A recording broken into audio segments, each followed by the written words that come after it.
Hazrat Bara bin Azib radiyallahu anhu says that the husband of his maternal aunt, Hazrat Abu Burda radiyallahu anhu, sacrificed before the Eid prayer.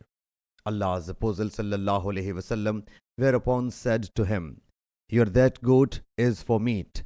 He submitted, "O Allah's Apostle sallallahu alaihi wasallam, I have got a fat kid of 6 months." He sallallahu alaihi wasallam said, "Sacrifice it, and it is not permissible for anyone else to do so."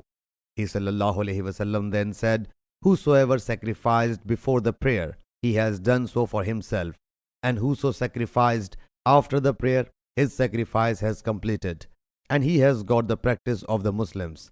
Similarly, Ubaidah has reported from Shabi and Ibrahim Nakhai. Similarly, Waqi from Huraith and he from Shabi.